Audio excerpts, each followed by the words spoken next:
நான் நினைத்த ஒரு எஜுகேஷன், ஒரு கோர்ஸ் எனக்கு கிடைக்கவில்லை, நான் வைத்த ஒரு கோலை என்னால் அச்சீவ் பண்ண முடியவில்லை என்றால் நான் என்னுடைய உயிரை மாய்த்து கொள்வது சரியா?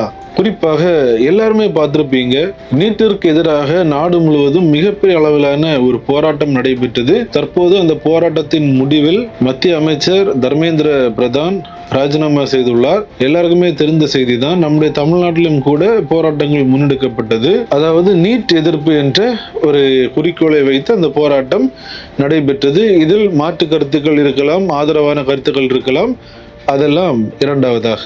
இப்போது நாம் இதில் எதை பார்க்க போகிறோம் என்றால், அநேக பெற்றோர் மிகப்பெரிய அளவிலான ஒரு தவறை செய்கிறார்கள். அது மட்டுமல்லாமல் பிள்ளைகளும் யோசிக்காமல் பல தவறான முடிவுகளை எடுக்கிறார்கள். நீட்டுக்காக மறிக்க வேண்டுமா, அல்லது ஒரு எஜுகேஷனுக்காக, ஒரு கோர்ஸுக்காக, தான் நினைத்த ஒரு எஜுகேஷன், தான் நினைத்த ஒரு கோர்ஸ் அதை அடைய முடியவில்லை என்ற ஒரே ஒரு காரணத்திற்காக மறிப்பது நியாயமா? அதாவது இன்றைய காலகட்டங்களில் படிப்பு என்பது மிக முக்கியமான ஒரு காரியம். அதில் எந்த விதமான மாற்று கருத்தும் இல்லை.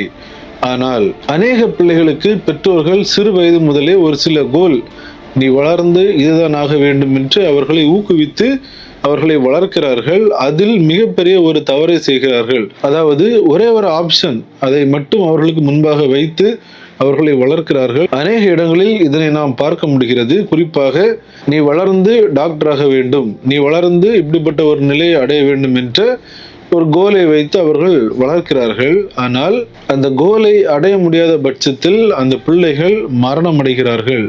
நாம் கூட பார்த்திருப்போம், இந்த நீட் எக்ஸாம் இதன் காரணமாக பிள்ளைகள் மரணம் அடைந்த செய்திகள் நம்ம எல்லாருக்குமே தெரிந்த செய்திதான். நான் விரும்பின ஒரு படிப்பு, அதாவது நான் விரும்பின ஒரு நிலை, இதனை அடைய முடியவில்லை என்ற ஒரே ஒரு காரணத்தினால் என்னுடைய உயிரை நான் மாய்த்துக் கொள்வது என்பது மிகப்பெரிய ஒரு தவறான காரியம். பிள்ளைகளை மிகப்பெரிய அளவில் ப்ரெஷர் பண்றாங்க, அதாவது மன அழுத்தத்திற்குள்ளாக தள்ளுகிறார்கள். குறிப்பாக நான் படிக்கின்ற காலத்தில் கூட என்னுடன் படித்த ஒரு சகோதரி, அவர்கள் அந்த 12th எக்ஸாம் முடித்துவிட்டு வீட்டிற்கு வரும்போது ஒரு பாடத்தில் அவர்கள் அந்த தேர்வை எழுதும் போதே அவர்களுக்கு தெரிந்து விட்டது, இந்த பாடத்தில் எனக்கு மார்க் குறைய போகிறது என்று. ஏன்னா அவங்க அந்த எக்ஸாமை சரியாக எழுதவில்லை. பின்னர் அவர்கள் வீட்டிற்கு வருகிறார்கள். வீட்டிற்கு வந்து அவர்களுடைய தாயார், அவர்கள் ஒரு தூர இடத்தில் டீச்சராக பணிபுரிகிறார்கள். அவர்களிடம் இவள் போன் செய்து பேசும்போது அந்த தாயாரிடம் இந்த விவகாரத்தை கூறியவுடன் அவர்கள் மிகப்பெரிய அளவில் இந்த சகோதரியை திட்டி உள்ளார்கள். குறிப்பாக மன அழுத்தத்திற்கு அவள் செல்லும் அளவிற்கு திட்டி உள்ளார்கள். ஆகவே இந்த சகோதரி என்ன செய்தால் தெரியுமா? இனி எனக்கு வாழ்க்கையே இல்லை, நான் இந்த பாடத்தில் மதிப்பெண் எனக்கு குறைய போகிறது, நான் விரும்பின அந்த கோலை என்னால் எட்ட முடியவில்லை என்ற அந்த சிந்தனை அவளுக்குள்ளாக வந்து உடனடியாக மண்ணெண்ணெய் எடுத்துக்கொண்டு பாத்ரூமுக்கு சென்று தன் மேலே அதை ஊற்றி அவள் தீயிட்டு கொளுத்தி விட்டாள். அவள் இறந்து போனால் அந்த செய்திகள் எல்லாம் பேப்பர்ல வந்தது. குறிப்பாக நான் பள்ளிக்கூடத்தில் படிக்கும்போது என்னுடன் பயின்ற ஒரு சகோதரி, ஒரு மாணவி, அந்த சமயத்தில் எங்கள் பகுதிகளில் அது மிகப்பெரிய அளவில் பேசப்பட்டது. குறிப்பாக ரிசல்ட் இன்னும் வரவில்லை, ஆனால் மார்க் குறைந்து விடும் என்று அவளுக்கு தெரிந்ததை தன்னுடைய தாயாரிடம் சொன்ன ஒரே ஒரு காரணத்தினால் அந்த தாயார் திட்டி தீர்த்து அவளை மன அழுத்தத்தில் ஆழ்த்தி இறுதியில் அவள் மரித்து போனாள். இதே போன்றுதான் இன்றைக்கு பல பெற்றோர்கள் நீ டாக்டர் மட்டும்தான் ஆக வேண்டும் என்ற ஒரே ஒரு ஆப்ஷனை அந்த பிள்ளைகளுக்கு முன்பாக வைக்கிறார்கள். எப்போதுமே ஆப்ஷன்கள் நமக்கு 2-3 இருக்க வேண்டும். எதற்காக சொல்கிறேன் என்றால், எல்லாருக்கும் நினைத்த வாழ்க்கை அமையாது. இந்த வீடியோ பார்க்குற பலரும் உங்களுக்கே தெரியும், நீங்கள் வளர்ந்து வரும்போது நான் இந்த ஒரு நிலை அடைய வேண்டும் என்று நீங்கள் யோசித்திருப்பீர்கள். ஆனால் நீங்கள் இப்போது வேறு ஒரு நிலையில் இருப்பீர்கள். நிறைய பேர் என்ன பண்ணுவாங்கன்னா, இன்ஜினியரிங் படிப்பாங்க, ஆர்ட்ஸ் படிப்பாங்க, வேறு படிப்புகள் எல்லாம் படிப்பாங்க. ஆனால் இறுதியில் பார்க்கும்போது அவர்கள் படித்ததற்கும் அவர்கள் பார்க்கின்ற வேலைக்கும் சம்பந்தமே இருக்காது. ஆனால் அவர்கள் கால சூழ்நிலையில் அந்த வேலையை விரும்பி ஏற்றுக்கொண்டு அவர்கள் செய்வார்கள். அநேக பேரை பார்த்திருப்போம், நீங்க கூட பார்க்கலாம். அநேக பேர் வெளிநாட்டுக்கு செல்வார்கள். குறிப்பாக ஏஜென்ட்களை நம்பி சிலர் வெளிநாட்டுக்கு செல்வார்கள். ஆனால் அங்கு போய் அவர்கள் ஏமாற்றப்பட்டிருப்பார்கள். ஆனால் அவர் ஏமாற்றப்பட்டாலும் கூட பலர் என்ன செய்வார்கள் தெரியுமா? சரி, நாம் நினைத்தது ஒன்று, நம்முடைய வாழ்க்கையில் நடந்தது ஒன்று. ஆனால் ஏதோ ஒரு காரணத்திற்காக நாம் இங்கு வந்து விட்டோம், இங்கிருந்து நாம் முன்னேறுவோம் என்று அங்கிருந்து ஏதாவது ஒரு வேலையை செய்து முன்னேறி தற்போது ஒரு நல்ல நிலையை அநேகர் அடைந்திருக்கிறார்கள். ஸோ எப்போதுமே வாழ்க்கையில் ஆப்ஷன் இருக்க வேண்டும். கிடைத்ததை விரும்பி ஏற்றுக்கொள்ள வேண்டும். அதுதான் வாழ்க்கை. நான் நினைத்தது கிடைக்கவில்லை என்றால் நான் மரணிக்க கூடாது. ஒருவேளை வாலிபர்கள் நீங்கள் பார்க்கிறீர்கள் என்றால், உங்களை பெற்று வளர்த்த உங்கள் பெற்றோர் யோசிச்சு பாருங்க. ஒரு சிறிய குழந்தையாக நீங்கள் பிறக்கிறீங்க. நான் பெற்றெடுத்த என் பிள்ளை என்று உங்களை கையில் எடுத்து உங்களை வளர்த்து தாலாட்டி சீராட்டி ஒவ்வொரு காலகட்டங்களில் நீங்கள் வளரும் போது நீங்கள் வளர்வதை பார்த்து ரசித்த அந்த பெற்றோர் இறுதியில் நீங்கள் ஒரு தவறான முடிவை எடுக்கும் போது அவர்களின் மனதிற்கு அது எவ்வளவு பாதிப்பை ஏற்படுத்தும். இந்த நீட் விவகாரத்தை மட்டும் நான் சொல்லவில்லை. அநேக விஷயங்களில் அநேக வாலிபர்கள் அநேக விஷயங்களில் தற்கொலை செய்கிறார்கள். படிப்பு சம்பந்தமாக மட்டுமல்ல, வாழ்க்கையில் பல தவறான முடிவுகளை எடுத்து பல சிக்கல்களில் மாட்டி பல விஷயங்களில் சிக்கொண்டு வாலிபர்கள் தற்கொலை செய்வதை பார்க்கிறோம். இவங்க எல்லாருமே தற்கொலை செய்வதற்கு முன்பாக ஒரு நிமிடம் தங்களின் பெற்றோரை பற்றி நினைத்தார்கள் என்றால் இவர்கள் இந்த தவறான முடிவிற்கு செல்ல மாட்டார்கள். இவர்கள் தற்கொலை செய்து விடுவார்கள். ஆனால் அந்த பெற்றோர் தங்கள் வாழ்நாள் முழுவதும் அந்த பிள்ளைகளை நினைத்து ஏங்கி ஏங்கி அவர்கள் வாழ்க்கை கடந்து சென்று விடும். இதனை பிள்ளைகள் நீங்கள் புரிந்து கொள்ள வேண்டும். வாலிபர்கள் குறிப்பாக புரிந்து கொள்ள வேண்டும். எந்த ஒரு பிரச்சனைகள், எந்த ஒரு காரியங்கள், எந்த ஒரு சிக்கல் வந்தாலும் தற்கொலை என்பது அதற்கான ஒரு தீர்வு அல்ல. ஒருவேளை படிக்கிறவர்கள் கூட நீங்க இந்த வீடியோவை பார்க்கலாம். படியுங்கள், நன்றாக படியுங்கள். ஒருவேளை நீங்கள் நினைத்த அந்த கோலை அச்சீவ் பண்ண முடியவில்லை என்றால் இந்த உலகத்துல நிறைய ஆப்ஷன் இருக்கு. ஏதாவது ஒரு ஆப்ஷனை செலக்ட் பண்ணி உங்கள் வாழ்க்கையை முன்னேற்றி கொள்வதற்கு நீங்கள் இப்போதே உங்களின் மனதை தயார்படுத்திக் கொள்ளுங்கள். எந்த நிலையிலும் எதற்காகவும் தவறான முடிவுகளை எடுத்து உங்கள் பெற்றோரை வாழ்நாள் முழுவதும் கண்ணீர் வடிக்க வைத்து விடாதீர்கள். இதை நான் சொல்ல வேண்டும் என்று விரும்பினேன். இந்த நீட் விவகாரத்தை ஒரு பேஸாக வைத்து இந்த காரியங்களை நான் சொல்ல வேண்டும் என்று விரும்பினேன். எஜுகேஷன், அதாவது டாக்டர், இன்ஜினியர், இப்படிப்பட்ட எஜுகேஷன் ஒன்று இல்லை என்றாலும் இன்னொன்று இருக்கிறது, ஆப்ஷன் இருக்கிறது. ஆனால் உங்கள் உயிர் உங்களை விட்டு சென்று விட்டால் திரும்ப உங்கள் உயிர் வராது. எதற்காகவும் எப்பேற்பட்ட காரியத்திற்காகவும் தவறான முடிவை ஒருபோதும் உங்கள் வாழ்க்கையில் எடுத்து விடாதீர்கள். மேலும் பெற்றோருக்கு ஒரே ஒரு காரியத்தை சொல்ல விரும்புகிறேன்.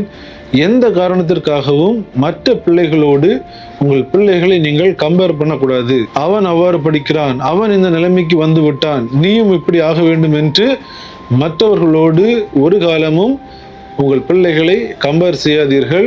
நீங்கள் அவ்வாறு சக வாலிபரோடு சக மாணவர்களோடு உங்கள் பிள்ளையை கம்பேர் பண்ணி நீங்கள் உங்கள் பிள்ளையிடம் பேசும்போது அந்த கம்பேரிசனை அவனை ஒரு தவறான முடிவை எடுப்பதற்கான ஒரு சூழ்நிலையை ஏற்படுத்தும். ஸோ பெற்றோர்கள் தயவு செய்து இப்படிப்பட்ட காரியங்களை செய்யாதீர்கள். சிறு வயது முதலே பிள்ளைகளுக்கு இந்த உலகம் என்பது பெரியது, அநேக காரியங்கள் இருக்கிறது, ஆப்ஷன்ஸ் நிறைய இருக்கிறது. இவற்றை புரிய வைத்து அவர்களை வளர்த்து கொள்ளுங்கள்.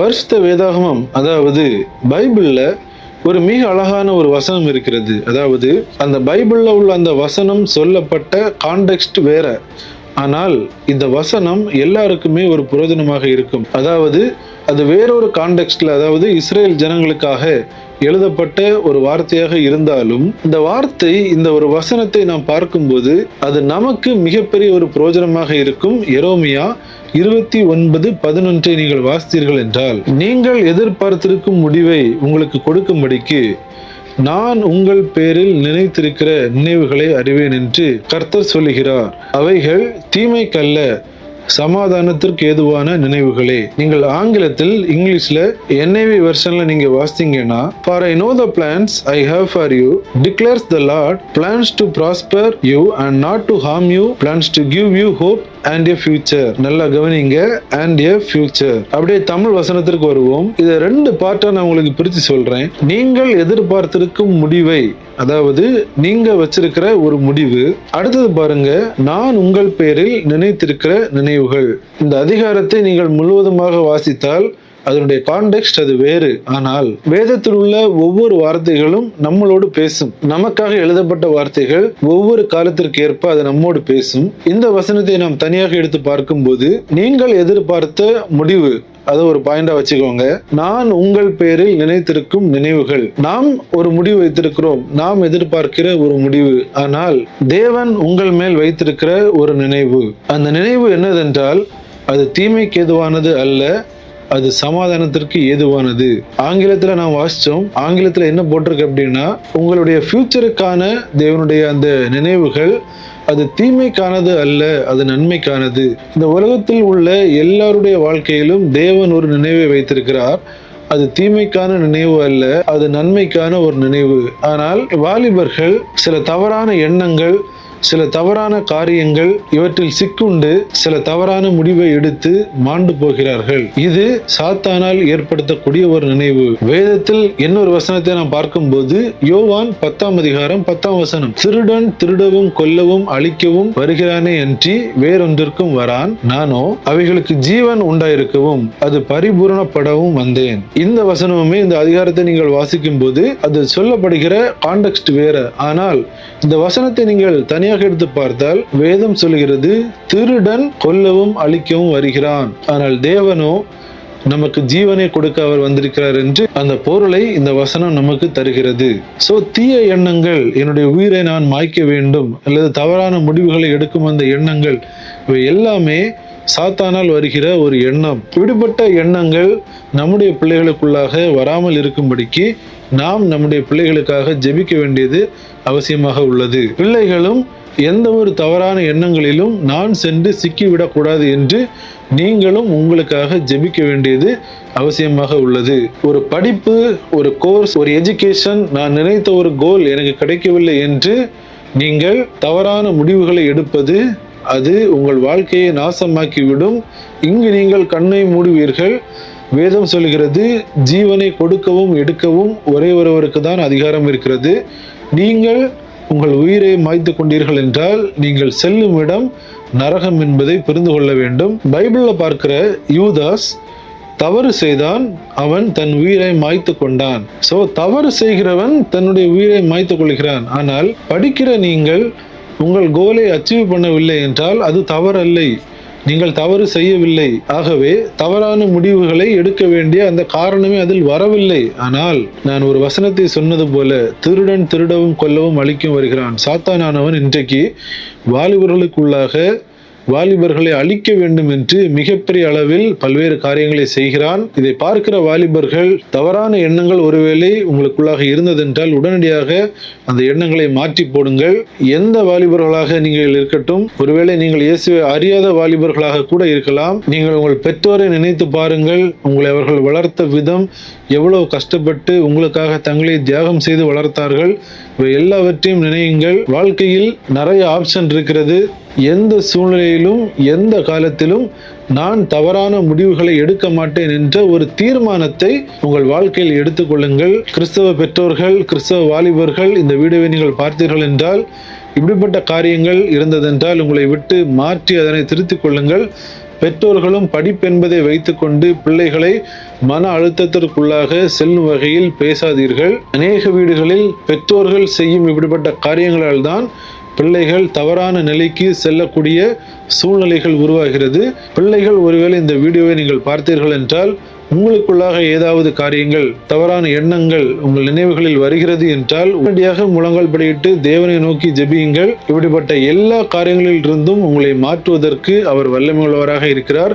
இந்த காணொலியை தவறாமல் உங்கள் நண்பர்கள் அனைவருக்கும் பகிர்ந்து கொள்ளுங்கள். தவறான எண்ணங்களில் யாராவது ஒருவேளை இருந்தார்கள் என்றால் அவர்கள் திருந்துவதற்கு இந்த வீடியோ ஏதுவாக இருக்கும். மீண்டும் இன்னொரு வீடியோவில் உங்களை சந்திக்கிறேன். தேவன் தாமே நம் அனைவரையும் ஆசீர்வதிப்பாராக. ஆமென்.